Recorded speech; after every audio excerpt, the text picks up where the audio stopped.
So today we have a movie about a guy who collects humans. And we have another movie about a witch that collects nothing. Yep, there's gonna be an argument today, guys. So strap in, buckle up. This one's gonna be bumpy because I'm sick. And I'm Twisted. And this is Sick and Twisted Horrorcast.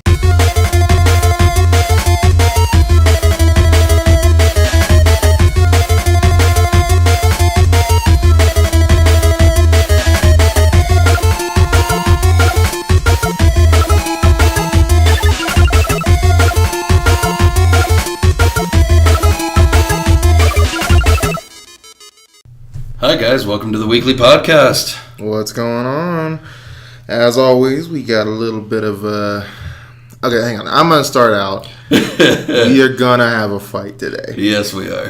Yeah, we are. We don't... So these are Twist's pick for the month on the good and bad movies. We don't agree on the bad one. We knew this was going to happen at some point. We are still sticking with the cabin in the woods theme. But first off, let's start off with some upcoming horror. Yes. First, we've got The Nun coming September 7th. Another film in the heavy anthology of the Conjuring universe. They need to stop. They need to stop. First of all, I'm just glad that this one doesn't have the Warrens in it. Because I have a deep hatred for the real life Warrens. Technically, it could though, because but I really hope it doesn't. But this is a pre sequel to the entire. This is like literally like the biggest thing, and like it's like before Annabelle, before The Conjuring. See, I still have yet to see the Annabelle movies. Those are the only ones that I haven't seen. Simply because dolls. Yep, I don't do fucking dolls. I don't do dolls either. But we'll get to it. The Warrens, I hate. The Conjuring series as a whole is just. They do the same movie over and over again with a different fear. I can see Annabelle being in there. Yeah, I see what you're getting there. The different fears, and I guess I'm gonna watch them. Yeah, we're gonna have to watch them. Yeah, and we're gonna get to the bottom of it, and they could end up being really good. I've never been huge on ghost style movies. There's some that are done super well. Yeah. I still think not Ghosts of Mars, 13 Ghosts. Yeah. I think, is that 13 Ghosts? 13 Ghosts is the one with Matthew Lillard in it? Yes. Yeah. I still love that one. Oh, yeah, a lot of people do. There's actually quite more people that hate it, believe it or not. It's weird. I've seen a couple of things on it. Well, I mean, it's one of those goofier ones. But anyway. Yeah. Again. So, yeah, it's September 7th. September 7th. It's coming out. So if you are a fan of the Conjuring series, this is supposed to be the preamble to all of it, I guess. This is the darkest start of it all, I guess. They couldn't stop saying in the whole trailer the darkest chapter. I watched this thing on YouTube. When I watched it, I clicked on it. I got a fucking small trailer for The Nun, trying to watch the trailer for The Nun, and then it repeated that like 5 times in the 2-minute trailer, and I'm just like, I get it. It's the darkest chapter. Jesus. Anyway. Yeah, and then next up we got Patient Zero, which I think looks kind of interesting, especially on top of the fact that they have a lot of actors in it that aren't really horror actors. Yeah, so this one looks like it's basing off zombie, run-of-the-mill zombie style, but kind of giving it that World War Z, kind of style feel. Yeah. But they're looking for the first one. Yeah, they're looking for Patient Zero, and in it there is a guy that can speak the language of the zombies, this is a new thing. Played by Matt Smith. Yeah, the Matt 11th Smith. Doctor in the Doctor Who series. A very interesting choice, in my opinion. But this is a new spin on the zombie series by this being a language. This is an entirely new concept. This has always just been like guttural growls because their intelligence was never good enough. But by making it a different language, that's interesting, right? Yeah, I think that's really, really cool. I love that they're kind of alluding to the fact that Stanley Tucci is patient zero. The Tooch. The Tooch. Dude, I love Stanley Tucci so much. He's fucking great. So, this is the first, I think, like, role that I've seen him in that he doesn't play a flamboyant person. Yeah, but, I mean, give it a minute. Maybe he can. Right? And then Natalie Dormer, which I know her from Game of Thrones. Most people know her. Yeah, I think that's where Game most people are going to know her from. Hunger Games as well. Okay, yeah. But that one hits the 4th of September. Okay, yeah. I'm actually interested in that one. I'm gonna see if I can take a look at that one. That looks pretty fun. Soundtrack. Yeah, it looks pretty fun. All right. So let's get into the meat and potatoes of this one. Here we go. He's not. This is our agreement on this one. Yeah, this was really good. Good movie. It's The Collector. What I loved is today I saw somebody in one of the horror groups that I'm in on Facebook was just like, "Hey, I'm watching this movie, The Collector. Check it out." And I was just like, "Oh, we're talking about this in the podcast, man." Yep. It's a pretty goddamn good movie. The Collector, really good. Yeah, I liked it. Lead actor Josh Stewart, also in Law Abiding Citizen. Oh, okay. He was one of the the first victim that was in the strapped to the execution table. Yep. He's in Finest Hours also, but I think he's best known for actually the Collector series, in my opinion. But that's just me. That's kind of where I ran into him first at, and I've loved him in it. Right. So the Collector, there's some interesting stuff. This is actually a piece of trivia that I found that I couldn't find online. This is just from knowing so much random bullshit that I know. There's a scene in the movie, and this is how I came upon this trivia. There's a scene in the movie where they are waiting to surprise the Collector when he pops in trying to get the child. Right. And there's a show on the TV. It's this weird little puppet guy, like going, hey, and he's laughing into the screen, and it's a really weird looking show that you're like, why the fuck would you let your children watch that? Well, I mean, I've seen the Teletubbies. That's true, but so that I recognized that scene. That was also in a movie that I loved that we talked about on our first episode, Feast. Yeah. That show is the show that the child in Feast was watching. Oh. And I found out that the director of this one is also was a writer for Feast. And the other writer for this show, for The Collector, was also a writer for Feast. Oh, damn.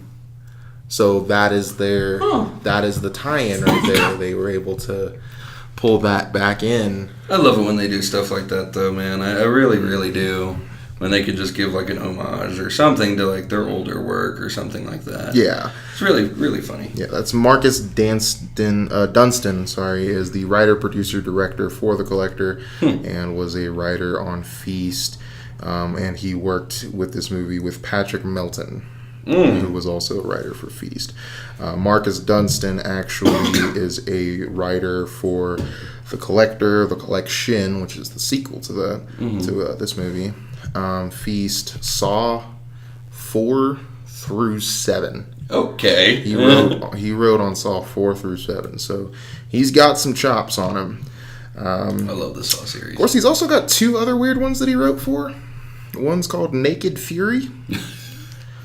Okay. Which, I want to watch it. I like Naked, I like Kung Fury, so why not? The other one's called Racist Baby. Alrighty then. Lost me there. I saw that. I was just, what the fuck is Racist Baby? Just some baby sitting there just going, man, all them damn Mexicans coming around doing their job. It's a comedy. It's a comedy sketch in the vein of the viral sensation The Landlord. I don't know, guys. Every time a minority picks him up, he cries. I've got no idea, guys. I don't know. I don't know. Anyways, so The Collector starts out a guy doing some construction work on a house. Well, before that, it starts with the couple coming home. That's right. Which I thought, I confused the actor, because the actor looks really familiar. The actor or the actress? The actor. Okay. He looked like the guy from Phantasm when I first watched it. Oh, okay. But I was like, he'd be way older, and it wouldn't look like him at this point. So, this is actually another tie-in to Feast in the starting point. The actress that gets nabbed, I don't know what she is billed under, though. The wife. No, that's not it's the wife in the original. I think Gina Wharton is the Diana Goldner. She is known as the Mrs. Wharton in this movie. Also played Harley Mom in Feast. She's the biker mom in Feast. All right. So more tie-ins, guys. Just full of tie-ins in this one. Sweeping in. But anyway, it starts out with this family, and they come into the house, and they're drunk, kind of coming back from a celebration. Probably they're dressed like they're coming back from like some Eyes Wide Shut party. They were learning how to play banjos.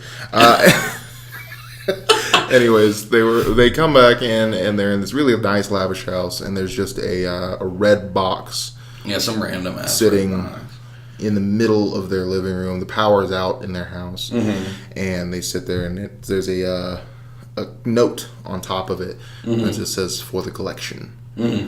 He opens it up. Something in there. This movie is a lot of like things that I really want to see, and I never get to see it, even though I feel like I should. But he opens it up. He's grossed out, or he's like, it looks like he sees, like he gives a face that you would expect the dude seeing his dead daughter inside. He says like call 911, I think, or call the police, or something along that line. And but what you kind of come to realize throughout the movie is that there's another person inside of the box, because this is the box of the collector. He collects the people that he wants, that he seems worthy. I don't fucking see in this movie. Watch the second one. I need to. The collection. Anyway, so he screams like, "Go 911!" and then immediately sweeping up from behind him is the collector with this spooky looking gimp mask looking thing. Like, it's not really a gimp mask. But there's a gimp underneath the mask. It's like a polyurethane looking thing. Yeah. It's just strange. Yeah, it looks like a Slipknot mask, I guess. Yeah, kind of, if you took like all of the spikes off of that one Slipknot mask. It looks like something that Sid would wear in Slipknot. Like he's up there DJing in this weird gimp mask. Exactly. It looks it's so dope though. I kind of want it, yeah. Exactly. I want it in my it's like morphed slightly. It's really cool. But then they cut over. They hit the credits right then. Yeah. And they switch over to our main character, played by Josh Stewart, Arkin. Arkin, yeah. Which what a hell of a name. Interesting name. Very interesting. It's a powerful I name. immediately thought, like, is Arkin his last name? Then is his first name Alan? Stop. Just a little nod to Alan Arkin there. Anyway, so it's like Arkin, though. Yeah, Arkin is our main character in this. I suppose after this, he'll be going to Arkin Asylum. No, no. Stop it. Anyways, so he's doing construction on this house, and this is where we kind of get our cabin in the woods theme from. This isn't really a cabin so much, more like a vacation home. Yeah, but it is densely in the woods. This is off of the fucking map. Oh yeah, no, it's out there quite a bit, because ain't nobody gonna hear nobody scream inside this house. No fucking way. So they go. He's working on the construction, and he's got a good rapport with this family. They know him. He's been working here for a while. He's been working on this house for a good minute. He knows the dad kind of trusts him pretty well. The daughter enjoys playing with him. They have like a little tea party, and It was really cute scene, you know. It was like you could tell he's good with kids. Right. He knows his way, you know, with this family. They know him, they trust him. Oh yeah. There was like a hint of like what's going on in here. Yeah, but he was first. just like. But that's because she screamed because there was a spider. Yeah, there was a spider. Yeah, which that was a beautiful spider. I'll say that much. I love spiders, man. You're the collector. So the dad gives him a little bit of extra scratch for helping out and staying late to work on everything. Yeah. There's the scene with the daughter I love. Oh, give me a drag. Yeah, give me a drag. And I can honestly say this. I've never once in my life said, give me a drag. I've been smoking since I was 11, dude, and I've never said, give me a drag. So, like, she comes up to him just like, you old enough? He's like, you're old enough to have one? Yeah, he's like, I'm not going to contribute to your delinquencies or some shit like that. So which made me feel really awkward during the sex scene because now I know she's underage. Exactly. So when titties pop out, I'm just like, I can't enjoy this. I can't enjoy it. I can't do it. That's like every movie with like high school kids in it, though. Like Halloween and like Halloween. Carrie. I wanted to enjoy the locker scene so bad, but I couldn't. The second Cabin Fever movie, it was a great example. Like I know it sounds weird, but like there's like a lot of sex in that, and I'm just like, should I be watching this? Well, they were college kids. No, they weren't. They weren't? Cabin Fever 2? No, they went to high school. This was during the prom. Man, and she was hot too. Anyway, so she goes. She's like, "I'm gonna go upstairs. You're gonna You're gonna hear a fight. It's all for show, though." And I'm like, "Are teens like that? I mean, are teen girls like that?" I knew one in high school that really just wanted to piss her parents off because her parents were divorced, and she's like, "Oh, I'd like to use them against each other." Okay, I get that. But other than that, like, typically, I don't really know anybody that's just like, "Hey, watch this. Yo, ma, fuck you." So the family's going on a vacation. She does not want to go. She does not want to go. So... yeah, they're having this big argument about whether they should go on, you know, whether she can stay or go, and the mom's like, "You're going, right? End of thing." Yeah, you know. So I have had that argument before. They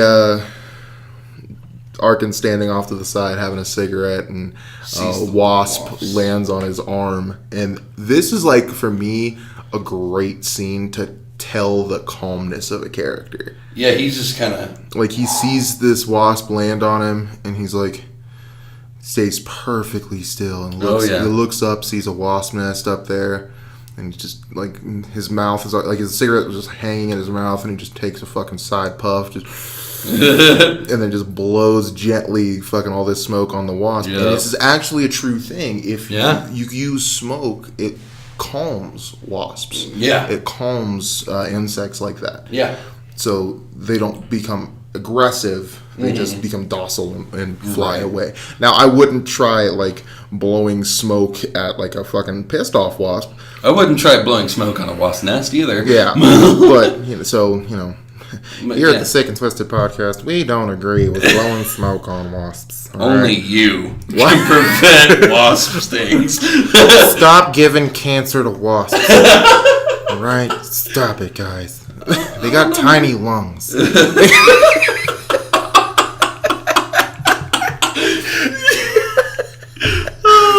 PSA, guys. PSA is so important.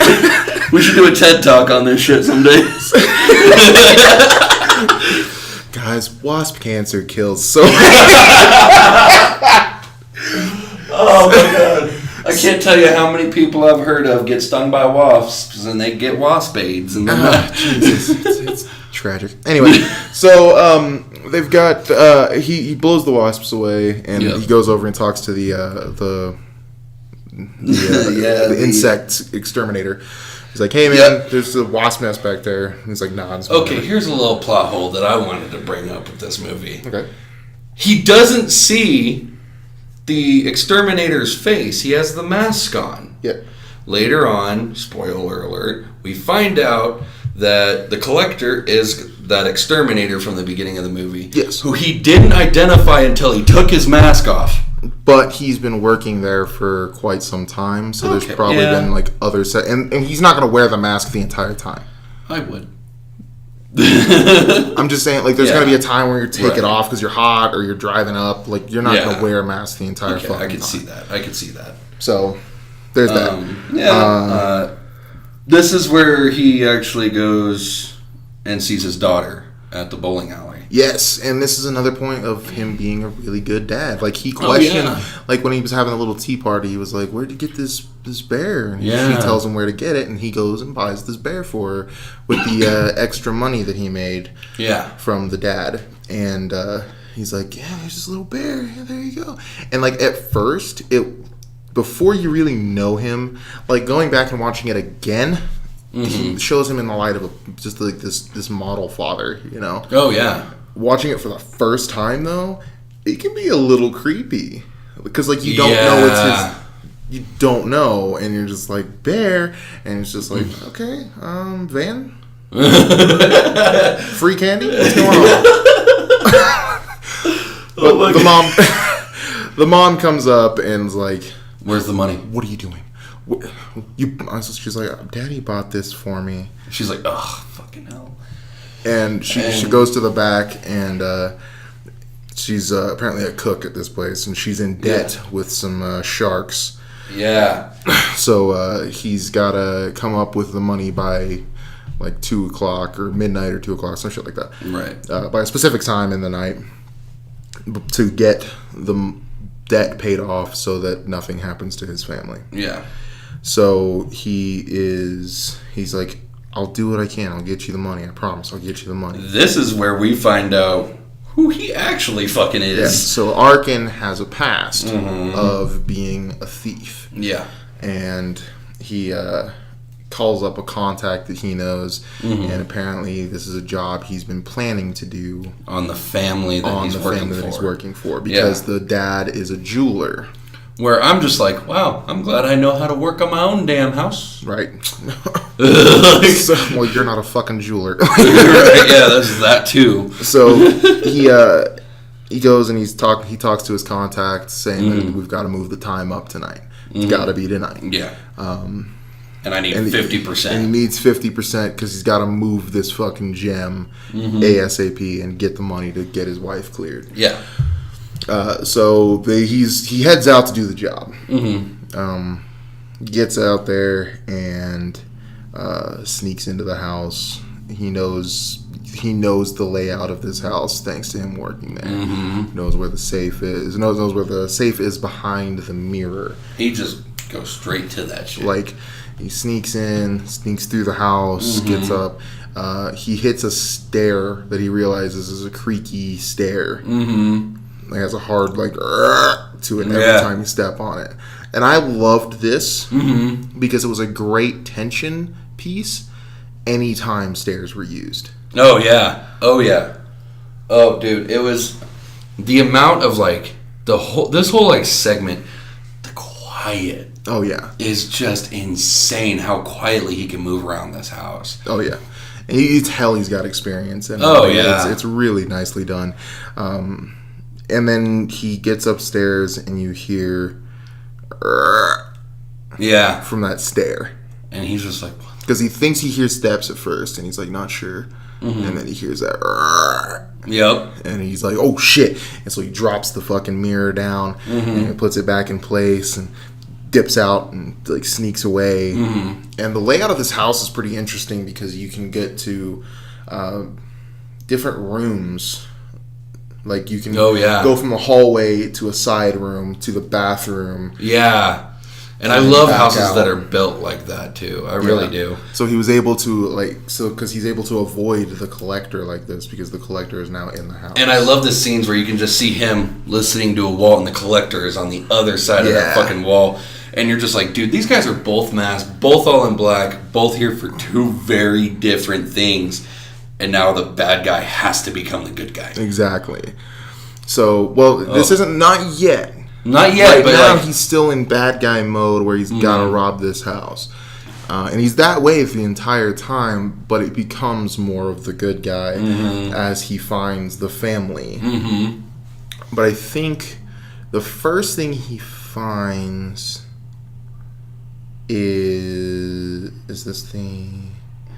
Was it the dad that I think the first? Dad comes out from underneath, but he finds some traps first. Yeah. No, this house is built like a saw labyrinth. Dude. Yes, and actually, it's crazy. Piece of trivia right there. The screenplay for this was actually written originally to be a Saw sequel.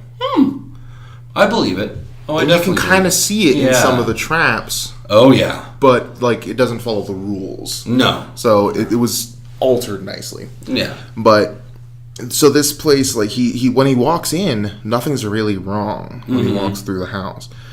But he went directly to his spot.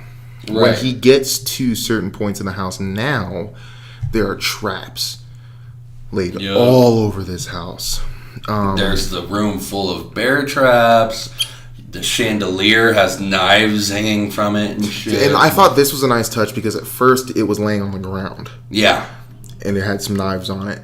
And then later on it was up in the air. So you know the collector is actively working on the traps. Yeah, he is moving. Yeah.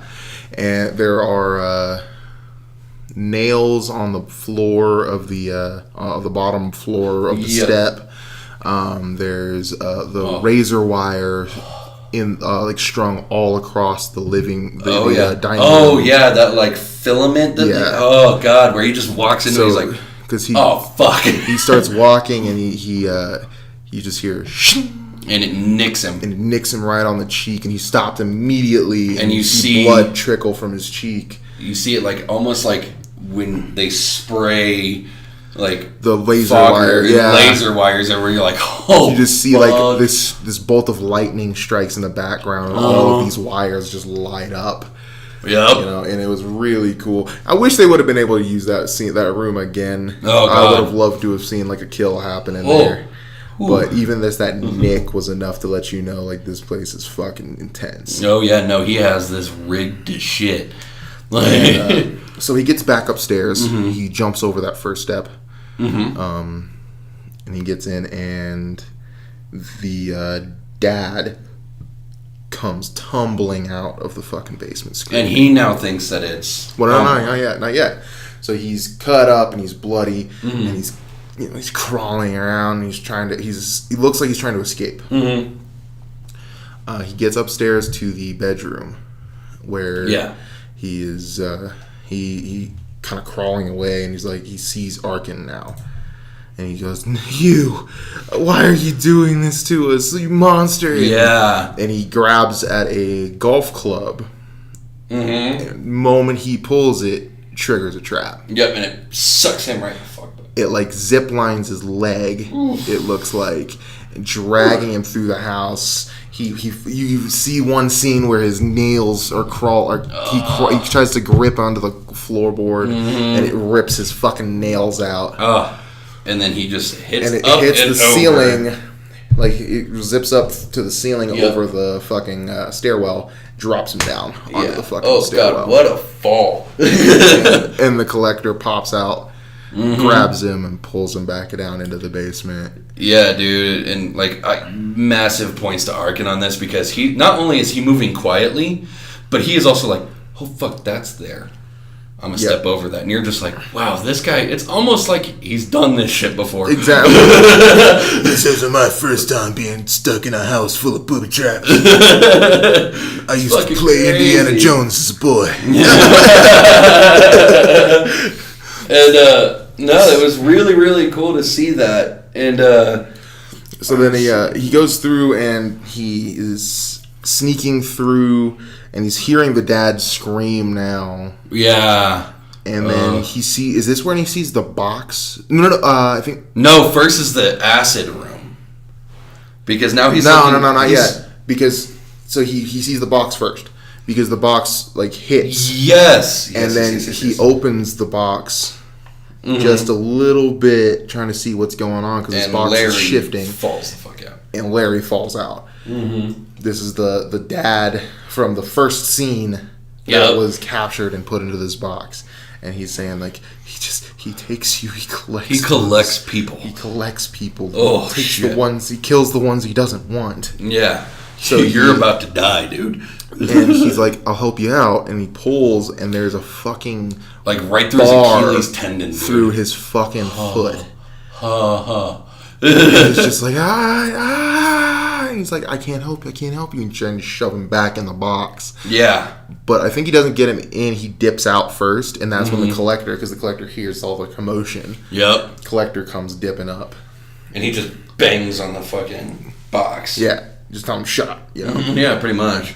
Arkin gets into a side room where he's trying to escape at this point, and he tries to pry some boards off of a window.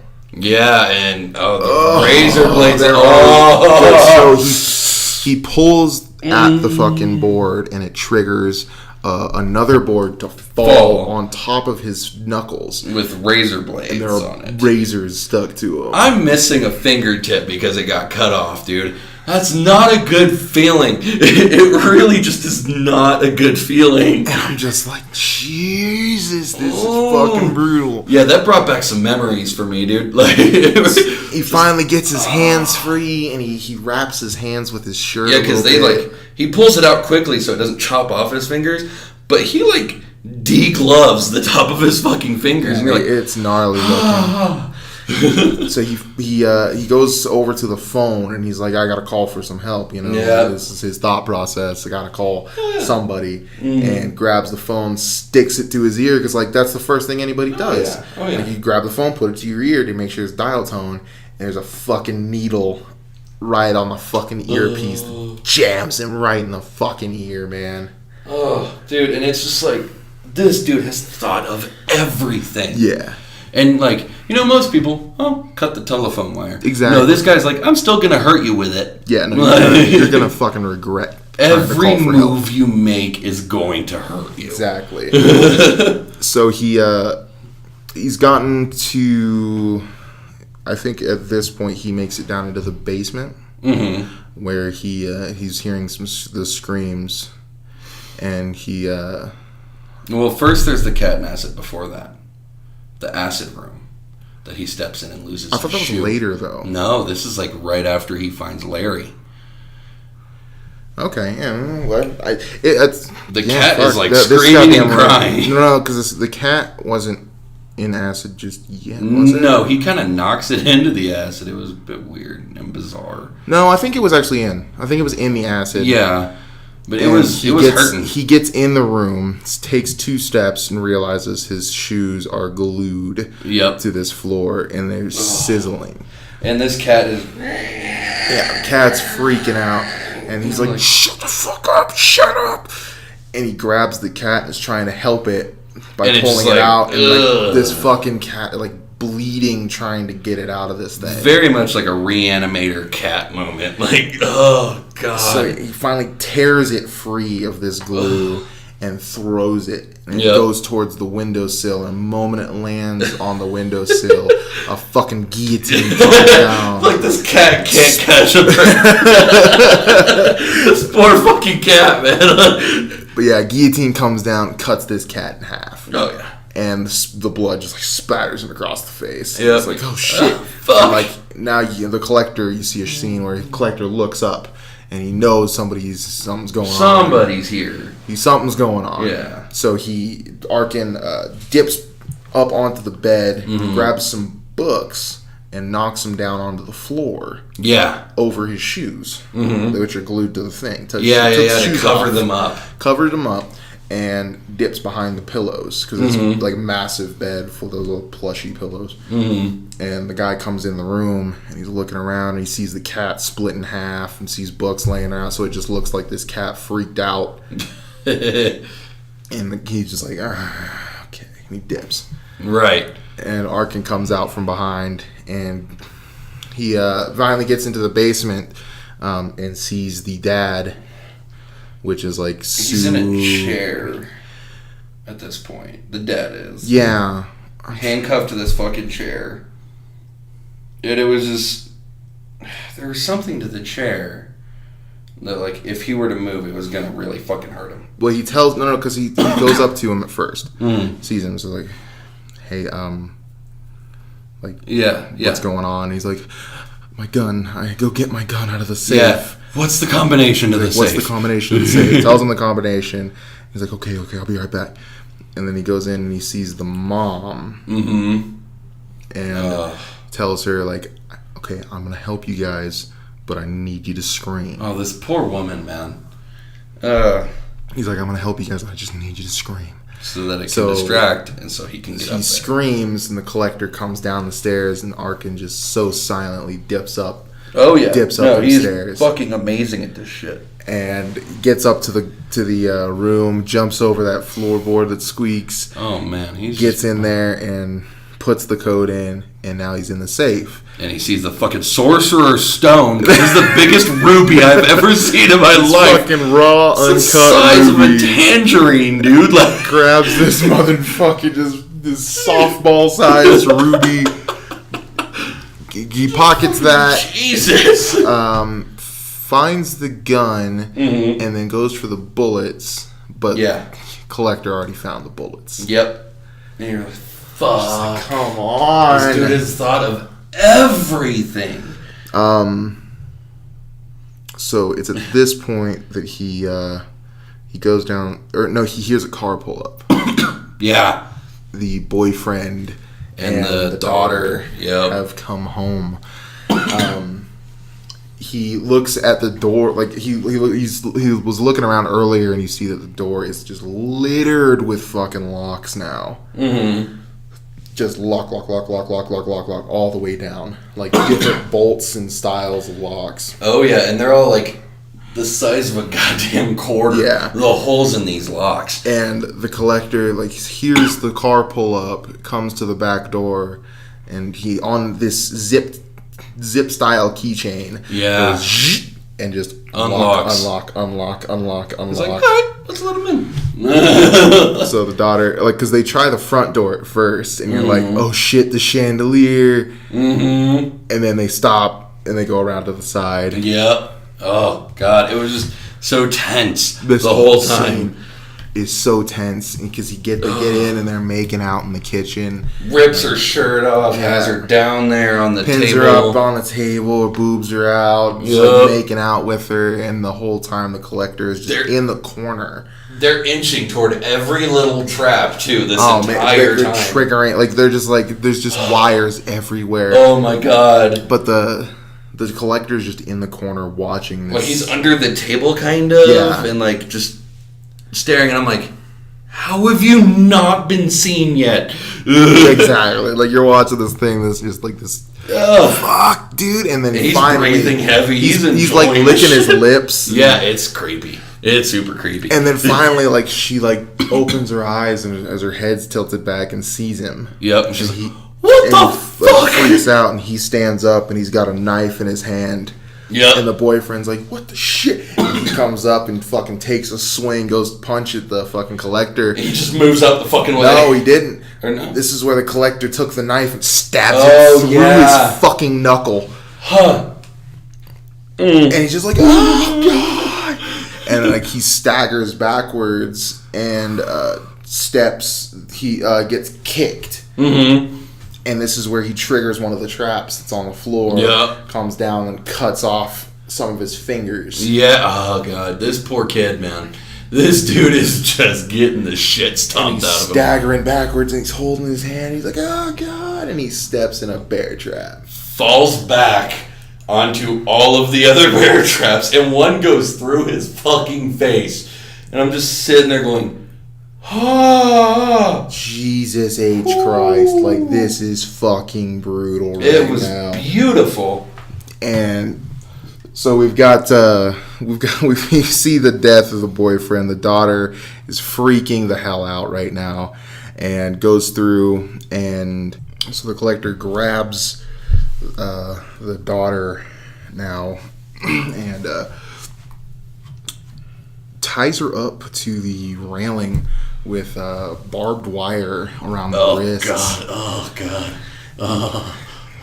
Which I'm like, if nothing else gonna make you stop struggling, it's that right fucking there, Oh buddy. God, no, I'm not moving. I'm not moving. Gets her tied up, and then Arkin sneaks in when he walks away, and he sets off an alarm clock upstairs to draw him away. Yeah. Whew. To draw him away. Sorry,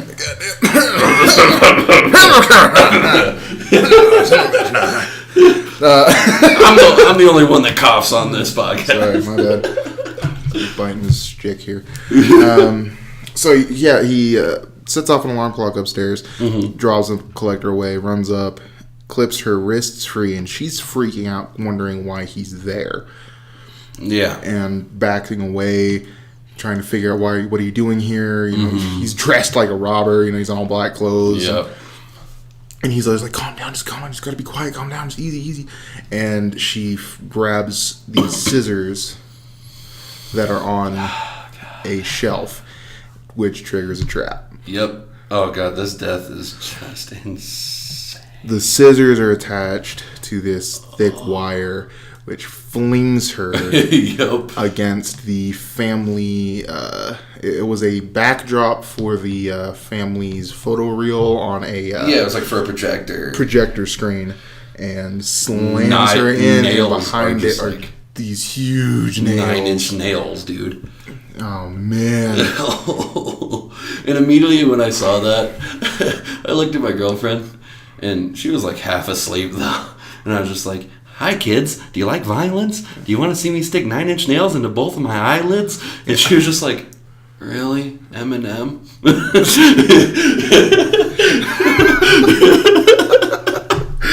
That was her only response to that. She was so fucking tired that she just didn't acknowledge it at all. That's great. But yeah, she's pinned to this wall with these long ass nails, man. And I'd say it hurt. At the very least. You get it? Hurt by 9-inch nails? God damn it. Don't. Anyway, every episode with you. Yes. So he runs downstairs. His mission now, Arkin is decided he's going to get the mom out. He gets downstairs into the basement and sees the dad is tied upside down with his guts just split open. Dude, it was beautiful. I wish they would have really showed that death, but they really didn't too much. They didn't, because the focus is kind of supposed to be on Arkin, and not the family. Either way, the deaths in this fucking movie are incredible. Oh yeah. So Arkin gets downstairs and sees the mom downstairs, gets her out of the tub, and says, just keep your eyes on my back, don't look anywhere else. Yeah, they never listen. Never, ever listen. Women. Whoa. I want you to take two very huge steps. Meant woman. Just that one. Okay. You were on, like, just fucking razor's edge there. I didn't mean it the way that it came out. I meant woman. We've got, like, a steady 24 viewers, and we almost got shut the fuck down, all right? But we appreciate every single one of you. So we just went from 24 to 12. Fucking, you're lucky for that. Anyway, so I'm not like that, I swear I'm not. So he goes downstairs, gets the mom. Mom tells him, look at my back, don't look anywhere else, we're gonna get out of here. Yeah. The mom steps in some blood on the floor and looks up, sees the husband strung upside down. Yep. Freaks the hell out, starts screaming. Yeah. Runs upstairs. As soon as he opens the door, stab. Yep. And Arkin's just sitting there going, God damn it, I told you. Yeah. What's weird, they did this noise, and it was as the door opens, you hear, like, it's like the wind from a camera. Yeah. It's that, like, those old flash cameras. Yep. Yeah, it was really interesting. It was an interesting really cool. choice. I don't know. I thought it was pretty cool. They mixed up the sounds and it worked out great. So the mom goes down, rolls down the stairs dead. Yeah. Before that, she had told Arkin, find my daughter. Yeah, because she's still somewhere in the house. He's been asking everybody, where is she? Where is she? Where is she? So he realizes, this is a lost cause. Got what I came for. I'm dipping. Yep. Gets upstairs, finds one of the rooms, busts off uses the thunder as a noise concealer, breaks the boards off and smashes the window out, crawls out, gets to the roof, gets down on the ground. With some crazy parkour shit, by the way. He's running across the lawn, gets to the big tree in the middle of the lawn. And he starts hearing the knocking. And turns around and looks, and there's the little girl. Yep, and he's like, Mother! So, this point is actually pretty fun. Because, hang on, because did you watch the alternate ending? No. There's an alternate ending in which he looks back, sees the little girl pounding on the thing, fucking 2 big middle fingers. No way. Dips the fuck out.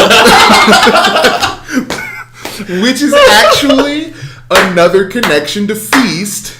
Really? Because in Feast, the girl they get her outside. They roll her out into a barrel, and she gets into the beer truck, and she's supposed to pull the truck around and get everybody out, and she just drives the fuck off.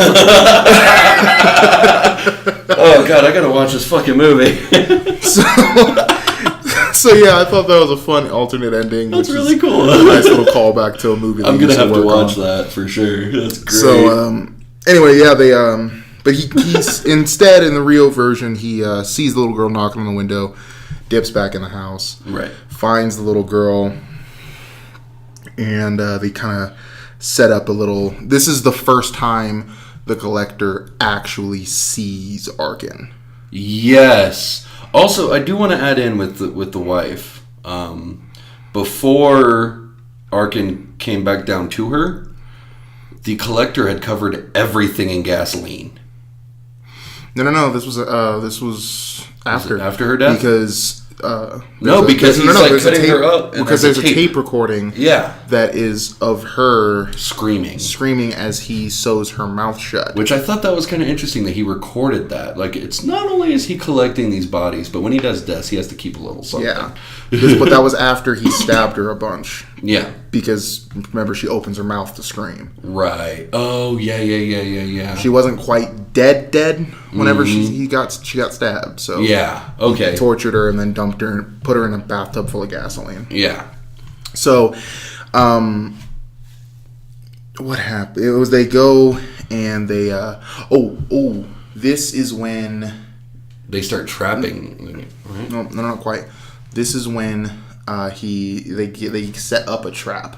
Yeah. In the little girl's room with the fish tank. And this was a clever thing from the collector. I thought this was a clever idea on both ends. Oh yeah, it was fantastic. So the little girl is behind the TV and ready to push it over the aquarium. Yep. And the collector, those poor fish, gets it.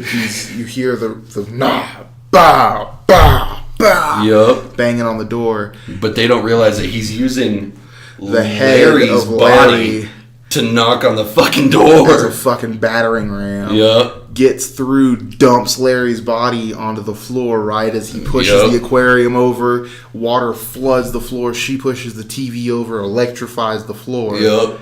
And Arkin's saying like, Arkin's like immediately jumps over, grabs the little girl. The dude, he throws 2 knives. It just barely misses him.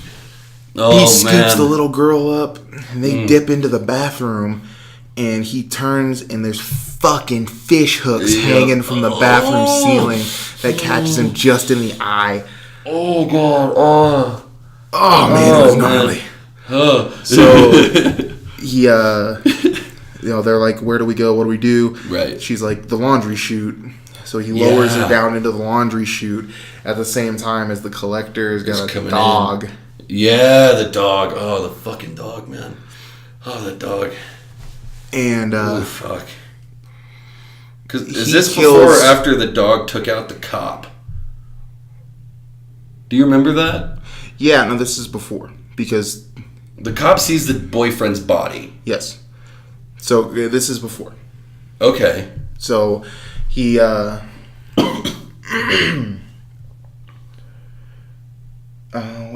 he breaks down the door as he's getting the little girl down the chute. Yeah. So he gets down the chute, breaks down the door, they have a little bit of a fight, and knocks Arkin out. Right. Arkin wakes up and he's tied up downstairs in the basement. Yeah. And the fucking collector walks up and slices his stomach open. Dude, the fight scenes between Arkin That's and later. the collector? That's still to come. Oh, dude, they're insane. Oh, yeah. But they're really slices his stomach with a knife, slams a fucking jar of cockroaches on his stomach, and then puts a lighter underneath the jar. God, I can't imagine that heat. But that made me remember Fast and the Furious with the rat scene. They put the rat under the bucket and torch it, and it starts... oh, God. That's what it's designed to do. Yeah, exactly. But... yeah, it was this gnarly scene, and then he sees lights in the window.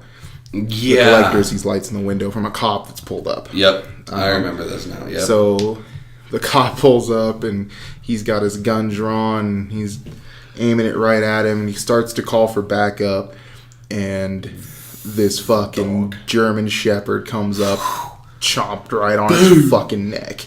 Oh, dude, that was intense, too. It was just... he just got him right there. Because the cop was already scared out of his mind once he saw the body in the window. He was just like, fuck.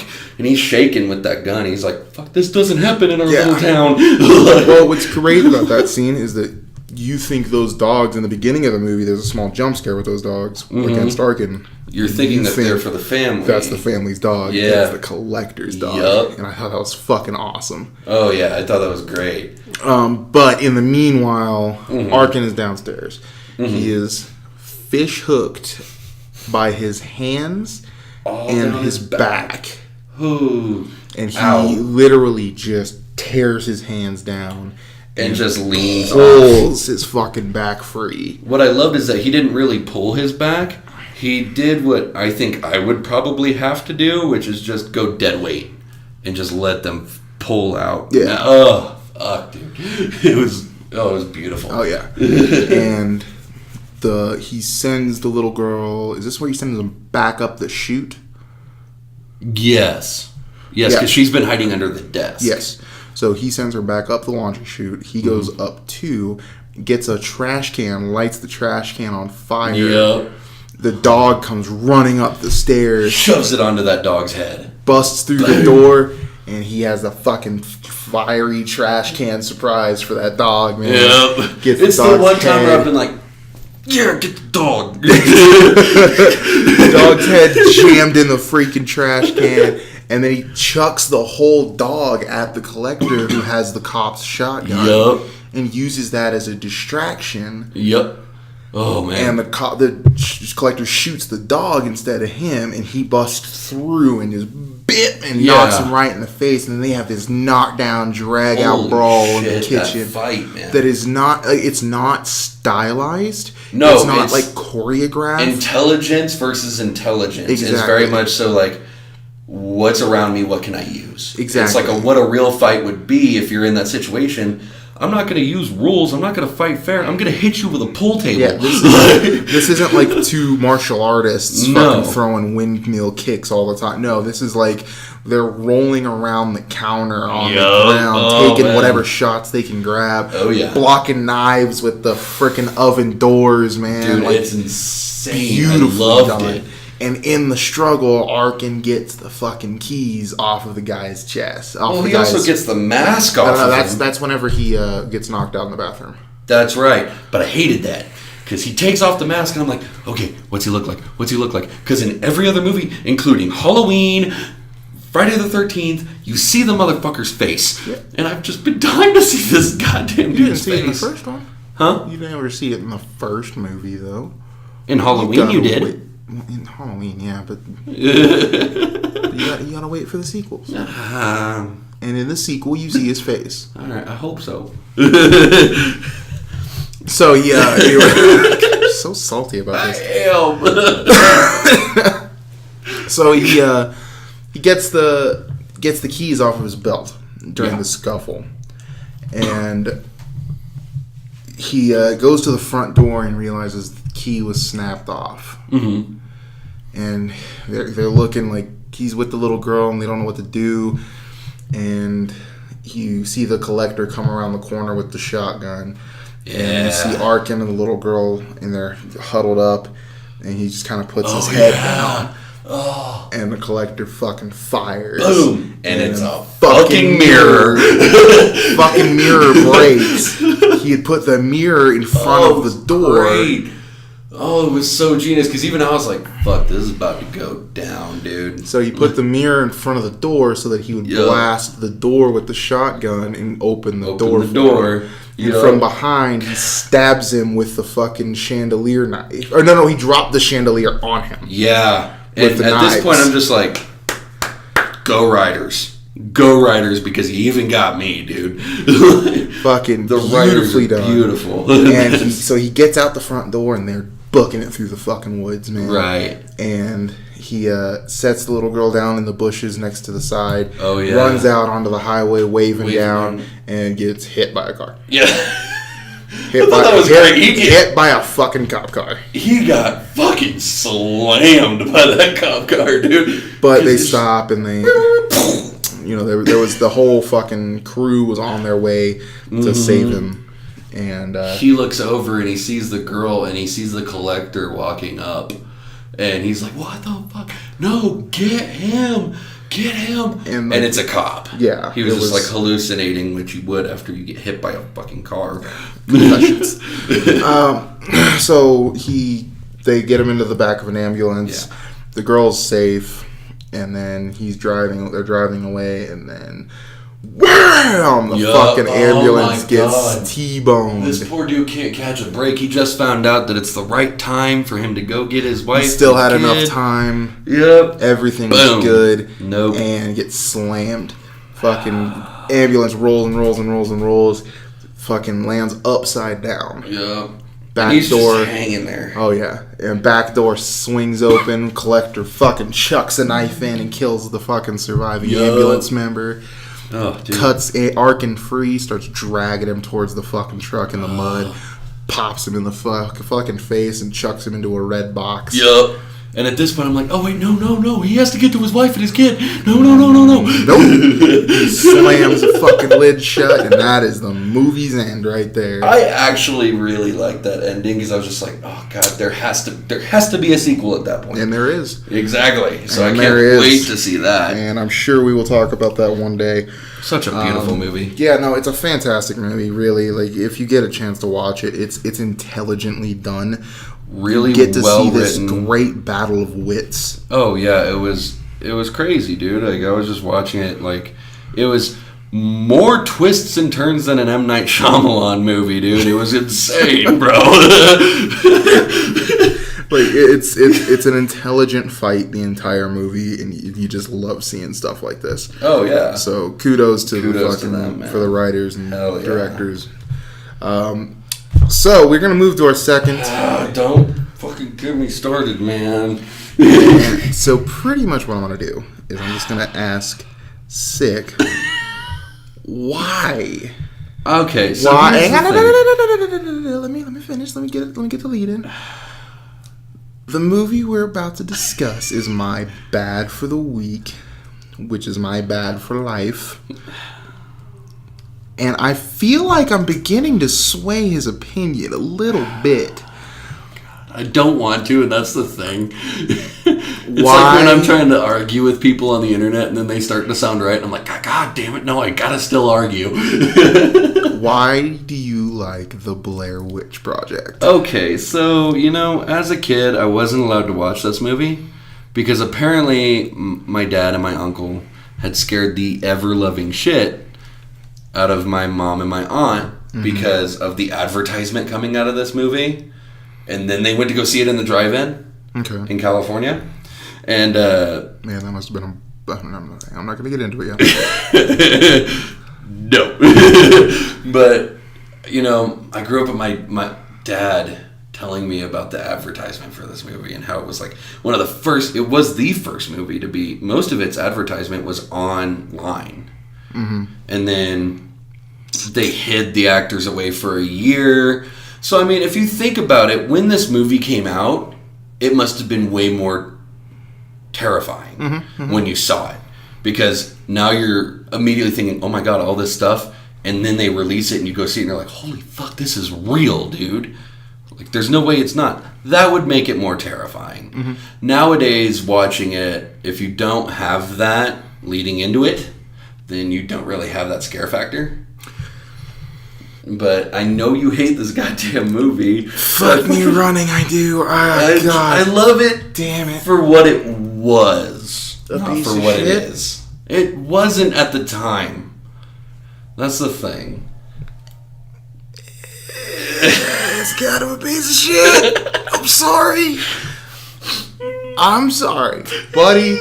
I know you love this damn movie. I do. You did love this damn movie. I even bought you the Thumb remake of it. Yeah, and I'm sure I'm going to watch it, and I'm going to laugh my ass off and be bored at the same time. Because fuck me, was this movie boring. So here's the thing, guys. I'm just going to do a quick summary of this movie because there's not a whole lot of meat to this bitch. 75% of this movie is them arguing over a map. 75% of this movie is arguing over a map. Arguing over a map. Arguing over a map. Yep. Did I sway you yet? I feel like I should sway you by now. I'm so bad at myself and at this movie and at you, and I don't know how to feel. You should feel disappointed in the movie. I'm on the verge of tears here, folks. Feel my pain. So, it starts off, they're supposed to be filming a documentary of the Blair Witch. This was in 94. The footage was found apparently a year later, quote unquote. Yeah. Now, I'm gonna start off with point one. If the footage was found by whoever found it, that means somebody else went into the exact same place, got the camera off the ground, and left and went the fuck home to upload it on the internet or fucking show it to their buddies or what the fuck ever, and did not get accosted by a fucking witch. Yeah. Okay. That's number one. Number two. I feel like I'm being interrogated. This is really a weird. Stolen camera. Because Josh even says, "Oh yeah, I mean, don't worry about how I got it. We just got one, yeah." So, stolen fucking camera to do a legitimate documentary movie. 3, in the movie, it's confirmed by locals that there is a documentary on the Blair Witch that was already made. But apparently, these people that are making the documentary on the Blair Witch didn't watch the documentary on the Blair fucking Witch that already got made. You know what's funny? I was trying to watch it, and we were in the car over here, so I could just listen to it. And my girlfriend's right next to me, and she goes, "There was already a documentary? And they didn't know about it? Okay, Sik, this movie sucks." Yeah. She hates it too. Everybody in this town knows about the legend. Except for like one female that they interviewed that was just too young to know about the legend. Dude, I'm sorry. This movie sucks. This movie really sucks. So they get a map. This map, this is like the fucking center point of this goddamn movie, is the fucking map. That's how you know you have a shit movie, Sik. It was apparently, Hey, according to the story. No, you stop it. You stop it. This map is the whole point of this fucking movie. That's how you know you got a bad movie. Well, I want to say this. Okay.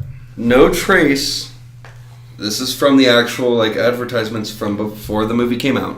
No trace of them was found until the footage they shot is discovered under an old cabin a year later.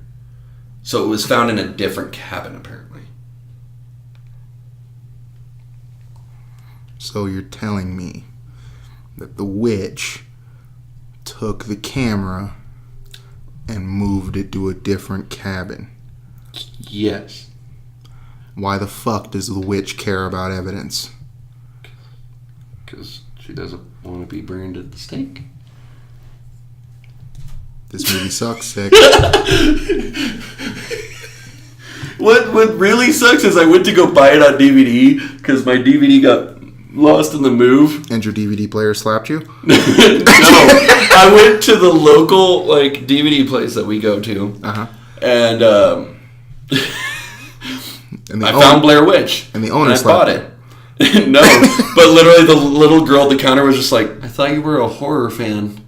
And I was like, not only that, but I went home to go watch it, and it's the 2016 fucking remake, which was also dog shit. Ouch. I even hate the remake, and I put it in last night, and I was like, I'm gonna watch it. Fuck. So they go into the woods. They got the map is marked with the 2 points that they want to see: Coffin Rock and then a cemetery. Yes. So they go to point A, they get their footage. Mm-hmm. They go to point B, they get their footage. Yes.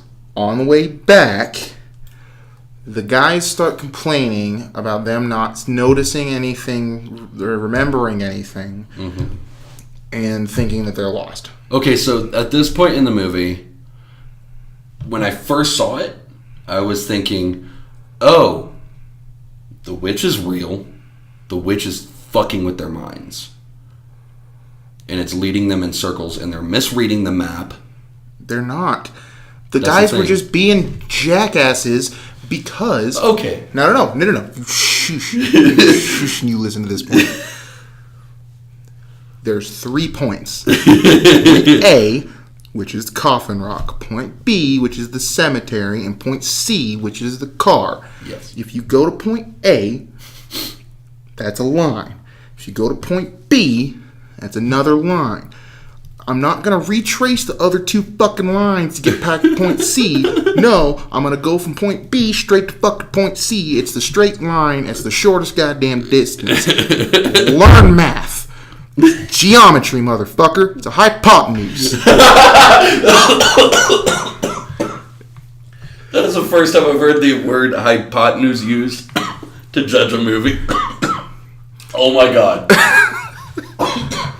Now, if they're going to the shortest distance from the fucking cemetery back to the car, they're not gonna... They're not gonna know any of the shit that they see because they're just in a different fucking spot. Plain and simple. I'm sorry, buddy. This movie sucks. You're gonna question the map that got you to point A and got you from point A to point B, and now you don't trust it all of a sudden. Fuck yourself. Now, this is where they start hearing shit in the night. Noises that they don't film, they just talk about. The documentary people who are making a documentary on the Blair fucking Witch hear noises from the fucking Blair Witch and they don't film the shit. You know what they film?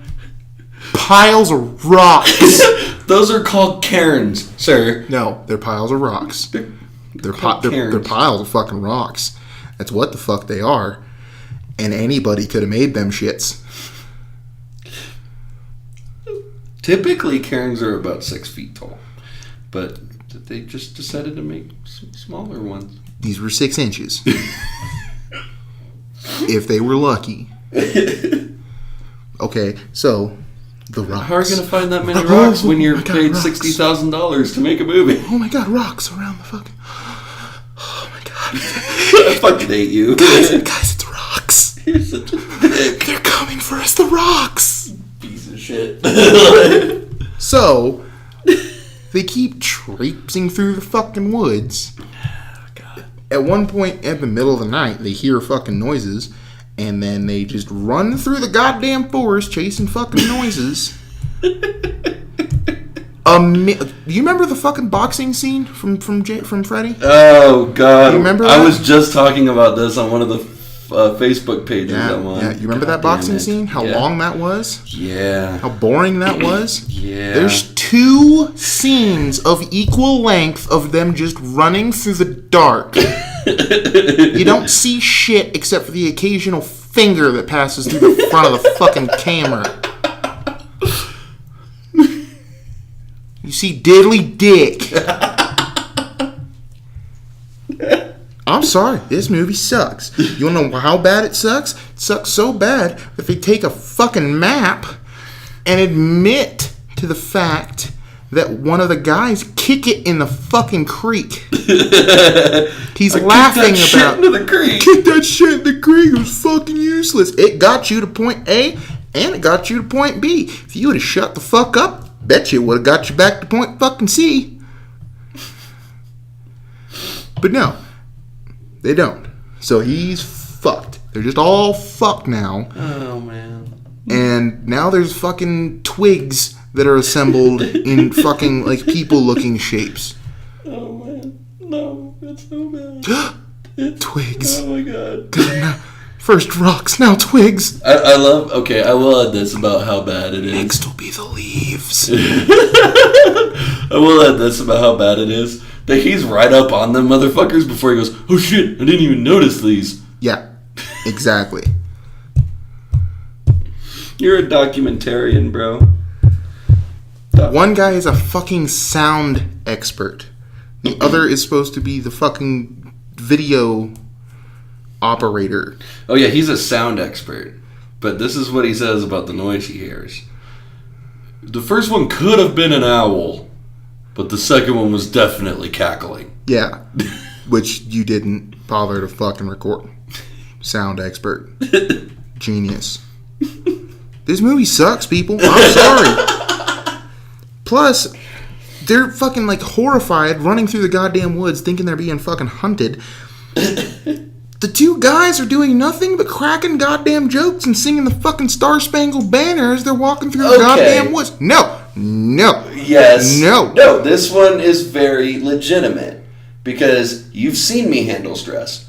I handle stress quite similarly where I handle that kind of shit with You kick the map humor. into the fucking creek? No, but I laugh and I joke around because I deal with that shit by using humor. I like to mask how I'm actually feeling. You kick a map into a creek. That was before. Even a bad map is a good goddamn map. A bad map is better than no map. And that was a good map because it got them to point A and point B. Need I say more about point C? Oh man, I'm so fucking scared. Bye, map. Let's go sing the Star Spangled Banners. We're getting chased by a fucking invisible person nobody ever fucking sees. So then Josh... One person saw it. Old Lady Mary. No. Old Lady Mary is probably off of her goddamn rocker trying to fucking chase kittens around the goddamn house. They were talking about how she was also a historian and a ballerina.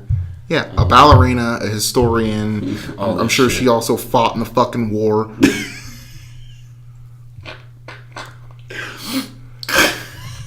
Oh my Survived the Titanic somehow. I want to like this movie so bad right now. But you can't, because you know. Look within yourself. Oh my god. This movie sucks. Your brain has the high ground. And the Blair Witch is down there. But my heart is like Anakin Skywalker right now. Yeah, and it's about to get its goddamn legs chopped off. I'm sorry, dude. This movie fucking sucks. It sucks. It does. They're being chased around the fucking forest by something they don't see. And then Josh goes missing. All they find is some of his shit scattered around and a little puddle of blood with a tooth. A tooth.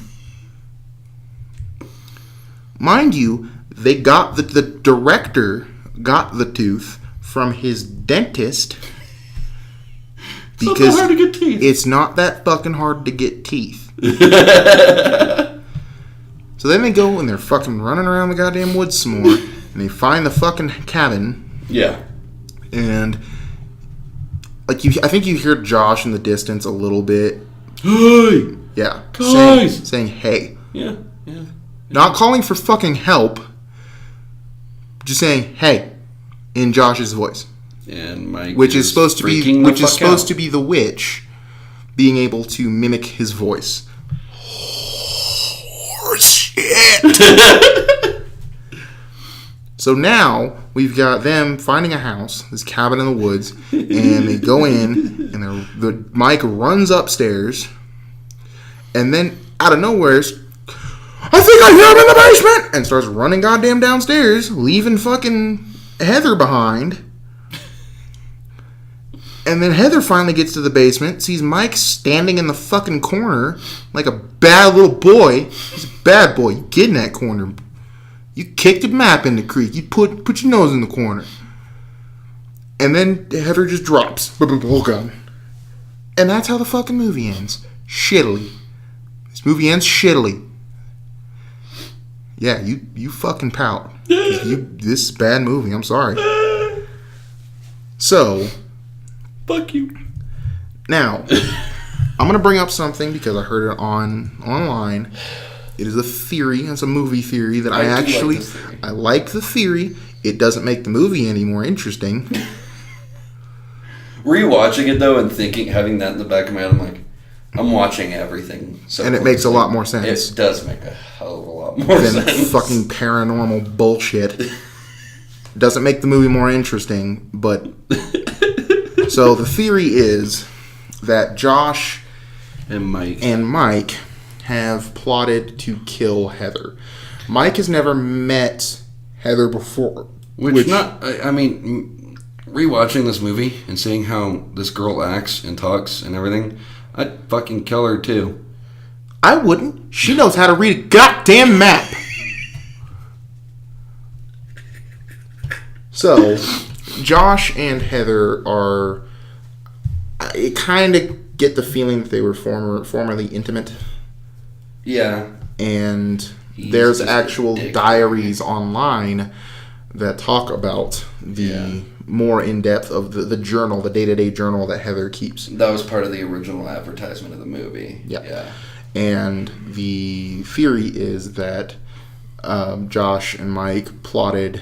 to kill Heather in the woods, which is why after they get from point A and point B heading back to the car, they start leading instead of following the person with the map, and then they start questioning her, and then the map goes missing, and they take the map, and then he kicks the map into the creek. Now, the paranormal stuff, one of them is a sound engineer.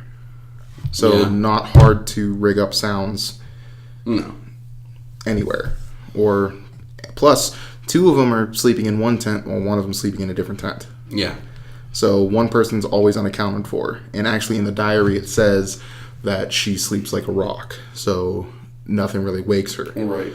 So these guys pretty much have run of the place, which is why she doesn't wake up whenever they stack up small piles of rocks around the outside of the tents or build small twig people.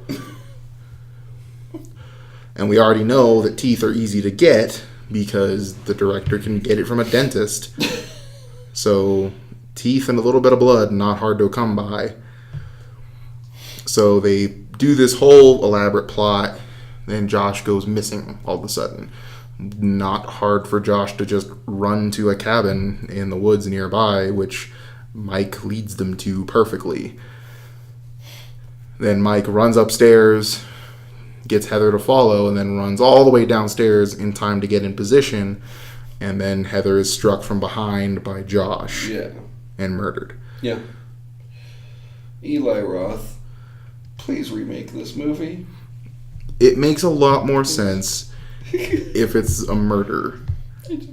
But it still sucks, bro. I'm sorry, this movie sucks.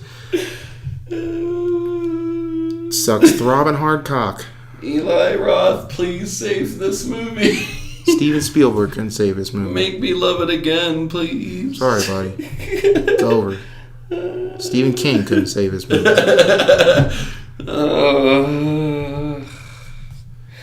J.J. Abrams couldn't put enough fucking lens flares in this bitch to make it good. Of course you had to bring lens flares into this shit. So, now usually what we do at the end of our episode is we do some accidental horror. But recently I found a book. It's called The Vault of the Macabre, written by Darren Field. It got some praises by Clive Barker on the back. So there's small short stories that I thought I would read. And if you guys like it, let us know and we can do some more. Or we may alternate back and forth between accidental horror and this. So, we'll give it a run, see how we think. So this, like I said, this is Vault of the Macabre by Darren Field. This is one of the short stories. Nell was a woman so fair of face. Whenever she moved, she did it with grace. As she'd enter a room, she'd light up the place. Then all of a sudden, she'd fall on her face. And thus is the story of narcoleptic Nell.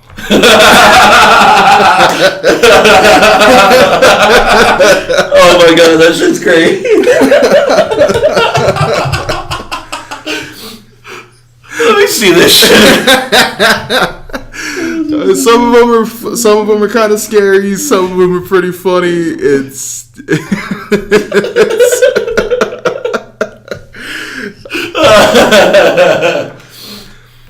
But yeah, there it is. Some vault straight from the Vault of the Macabre. Oh my god, that's great. If you want to hear more of that, or if you want us to get right back into our accidental horror, let us know by messaging us on Facebook at Sik&TwistedHorrorcast on our page. Commenting on the comments down below. Yeah. Email us also at Sik&TwistedHorrorcast@gmail.com. Remember to like, share, subscribe. Loving it all, man. We appreciate every single one of you guys that comes back every week, and of course all the new people that are flooding in. We are getting so many likes right now on such an elevated schedule. I'm super shocked. Like just yesterday we finally hit 70. And already at this point, we're already at 78. So we're moving pretty quickly, at least from where we were. First video's got over 200 views, which we're just floored by. It's amazing. So thank you guys so much for everything. Oh, yeah. But yeah, I mean, just let us know what you guys are thinking. If you have any movies that you want us to talk about. If you have any ideas for themes, let us know. We've come into the end of this month. Got one more episode we're going to be pumping out this month. Is it one more episode, or we got two episodes?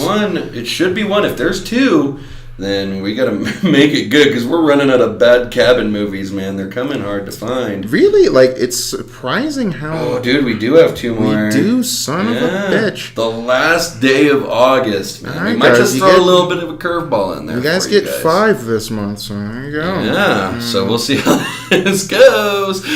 But yeah, no, there it is. This week we'd like to bring up our first sponsor. Yep.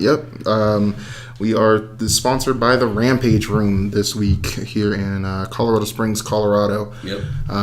It is a place where you go to break things, to relieve stress. If you ever had a bad day, if you're ever just looking to have fun, or if you're looking for a different date night than the same old dinner and a movie. Girl's tired of watching all these bad horror movies for this podcast. What's great is I've got a quote from my girlfriend about this place. Oh, yeah? Yeah, she actually went in the other day, has been having a very stressful time with her life, And she literally looked at me today and she goes, I've been sleeping well since this place. I've been sleeping well. I'm not hurting so bad. I haven't had a bit of stress since I went in there. And I was just like, dude, yeah, that's awesome. It's great. I felt so great about that. That's awesome. Yeah, check them out. North Carefree and Academy. Oh, yeah. If you want to reserve your session or if you just want some more information, call them at 719-299-1339. Awesome. Or check them out at rampageroomcos.com. Take a break from your stress, literally. So we thank the Rampage Room for being our first sponsor. Oh, yes. Thank you guys so much. But yeah, as always, he is Sik. And he is Twisted. And this has been the Sik and Twisted Horrorcast. Have a killer week.